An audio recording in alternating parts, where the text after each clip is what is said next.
Hi, Ted.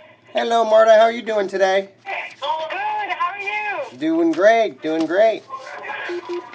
Trying to Thanks find for my. calling. All right. So I just got a couple quick questions here for you. Can you hear me? Okay. Yeah. Go ahead. All right. So get this started here. Devoured was such a Take your great. time. The Devoured was such a great film for any actor because it's such a intense character piece. How did you get Yeah. involved with? Tell me about it. Yeah, no kidding. How did you get involved with the film? Well, I read the script and I was really taken with the whole journey that Lourdes, my character, goes through. And then I auditioned for Greg, our lovely director, and Mark, our writer, one of the producers. And right away, I hit it off with them in the audition room, and I realized, because it's very important for me to have a good feeling with my director, because it's somebody that I'm going to have to put myself in his hands, and for me, especially with this depth of character of Lourdes, I had to really trust the person that I'm going to be working with, and I really had a good feeling right off the bat with them. So that was the original first contact, and then one thing led to the other. I got a call back. We did a couple of screen tests, and I got the part. So I was a really lucky girl to be chosen for sure. Yeah, and the character, she had some real crazy psychological issues going on. Was it hard to get Yep. into that mindset every day for shooting? Give me 1 second.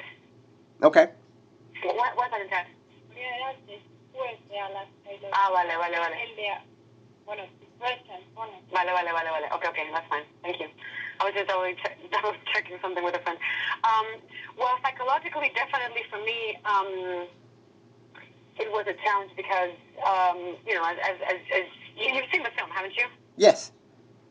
Okay, so she suffers from a multiple personality disorder, and for me, the challenge was to understand what goes through a mind of someone that suffers from that condition, which is a severe psychological disorder. And in my regard, I'm a pretty healthy girl, and have not gone to therapy in my life myself. I've never spoken to a psychologist, So I really had to do a lot of research in that aspect, and I was very, very supported by the psychiatrist, who's a friend of my family, and I really consulted with her on several occasions to try to honor this character as truthfully as possible, because it's not your typical horror movie that you're just sitting and waiting to get scared and get a couple of, frightening moments. It's really a journey of this woman's mental unfold and mental meltdown, pretty much.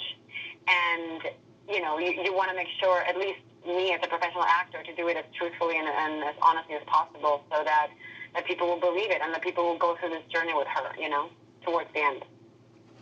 Right. Not only did you have some, intense and mentally psychological acting going on, you had some physical stuff to do as well. Did you do most of your own stunts, or was there somebody else doing it for you? I did most of my own stunts, yes, but we had a couple of stunt doubles that were fantastic, and I had a stunt coordinator that I trusted with my life, because there's one scene, as you know, where I'm trying to jump through a window and I fall backwards, and that backwards fall I had to do myself, and I literally had to let myself fall backwards into the abyss, Right. And I remember, rehearsing with our stunt coordinator, and he kept saying, "I got you, girl. I got you. Just let go of the windowsill. Let go of the windowsill." And camera would roll and sound would roll, and Greg would shout action, and I would just be gripping to the windowsill for dear life, while I would hear our stunt coordinator, "But I'm here. And until you just gotta let go, you gotta trust the professionals that are hired to do their job to do it, and they did it very well. But it took me some practicing to actually trust the process, But it was definitely worth it, because the more stunts you can do yourself, the more real it's going to look on camera, sure. And how comfortable were you with all the blood and the zombies? The undead guy following you around and the makeup effects. Is it something that you enjoyed working with?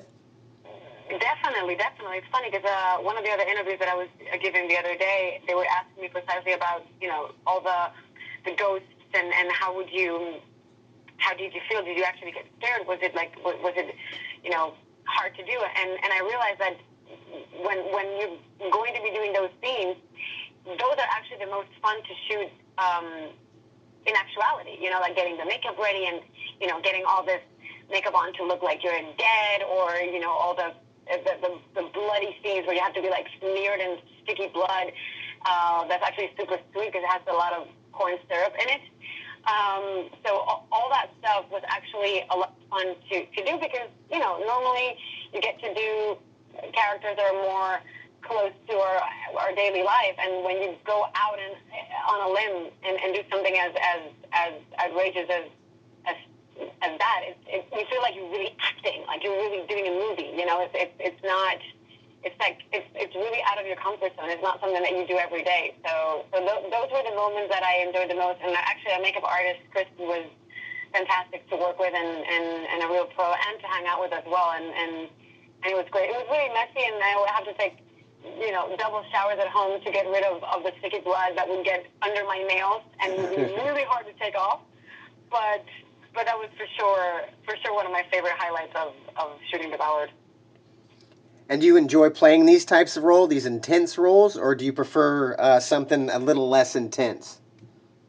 I am myself an intense person, or so says everybody that knows me. I kind of have to, believe what they say. And I do really get thrilled when I have to do something that requires a lot of energy, a lot of dedication, a lot of work, and same thing. I just wrapped a play on Broadway at Second Stage Theater, and my character was beyond intense on every level, and that for me is what really justifies the passion that I have for my craft. It's you have a certain profile, and I get cast as a sexy Latina, and they put me in pretty clothes and sexy dresses, and the makeup and the hair and all that's great, which is what happened with my show Killer Women for ABC, which was an amazing experience. But it was a more down to earth, married woman with a family and a mom, and taking care of a household,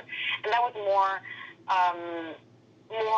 let's say less challenging as playing somebody that has a multiple personality disorder, somebody that has to go through the arc that Lourdes goes through in a short period of time. So definitely it's harder, it's more demanding. You end up emotionally exhausted after every day of work, and you feel like you just want to collapse.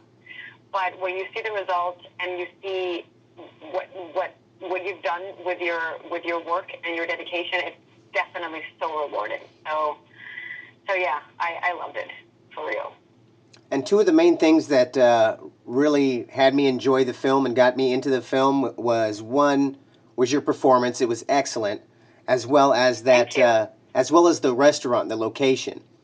Yes. How was it working in that restaurant? Was it pretty creepy? It looked pretty creepy on screen. It was, yeah. Well, our cinematographer DP is Lyle Livingston. He's absolutely brilliant, and his choice of lighting was beautiful in every single frame of the movie. So that's all him. But the location itself, the restaurant itself, it's really cool. It's one of those landmarks in New York, in Soho. It's been open for, I think, over 30 years. And the truth is that the basement that has never been renovated since, I think, the 70s or something, it is per se creepy as it is. I mean, not a lot of lighting was required to make it look creepier. Like, it really was a dirty, dark, stuffy place. And we were also shooting in July and August in New York. So imagine the heat, shooting at night, because it was mostly a night shoot. So the heat would just come up at night, and we would have to deal with all kinds of nocturnal New York friends, such as rats and roaches and flying bugs, or whatever those are called. So that in itself was quite an adventure, to put it mildly. All right, my last question here for you. I know a lot of people after seeing the film is going to want to know what you got coming up next. If you got anything to share with us, so we can keep an eye out for you. Like I said, I closed my play Mala Yerba at Second Stage Theater last week, which got amazing reviews, and I'm really happy and excited that I was able to do such a challenging role in theater in New York, you know. So I've spent the whole summer working, and I have this couple of weeks off before I start auditioning again, and I'm just going to savor this time off to catch up on sleep mostly and sports. But pretty much, you know, auditioning, a few projects lined up, but, you know, I don't, until I'm walking on a set and the camera is rolling, I don't believe anything, you know. This business is very volatile, and I go in, I do my job, I audition, I get a call back, I go back in, but until that contract is signed, everything is up in the air, you know. But hopefully something soon. Something will fall into place soon enough. All right, Marta. Well, I appreciate you talking with us, and certainly good luck on the film. Thank you so much. Thank you so much. Thanks for your support. All right, you have a great rest of the day. You too. Take care. Happy weekend. You too. Bye-bye.